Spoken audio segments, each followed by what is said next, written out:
We're going to have more on this as to what could have caused this crash. And of course, Jim Spellman, you've been covering this throughout the day. What have we learned in the last couple of hours? Okay, let's be very clear here that this investigation has a long way to go. But so far, all signs are pointing to some sort of surface-to-air missile.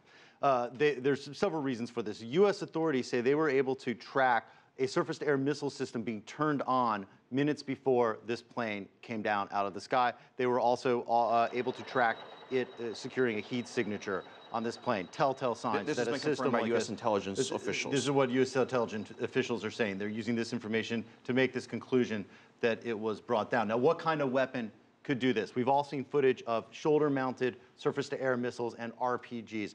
Those type of weapons could not do this. Why? The airplane was simply flying too high, about 10,000 meters up in the sky. The max for a weapon system like that, about 6,000 meters up. So you're talking about something like the Russian BUK system. I think we may have a picture of what this looks like. It's actually this machine. We're showing it now. That's the picture of a possible of the type of weapon system that could be used to bring down a plane at that height. You're going to have this vehicle plus two more, one that has a radar system and one that controls the whole operation.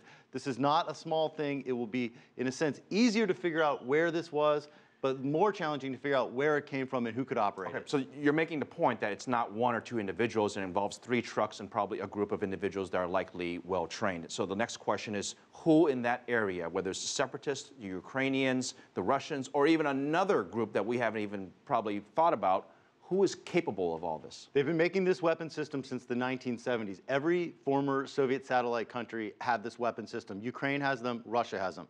Do the separatists have them? That's a huge question mark. If they got them, they would have had to have either brought them from Ukraine, perhaps from soldiers that broke away, or from Russia.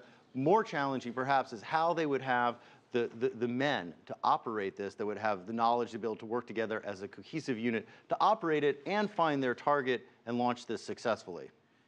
This is we have so many questions. We're going to have to stop it there. We're going to have a guest very shortly on this, but Jim Spellman, thank you very much for filling in on what we've learned in the last couple of hours.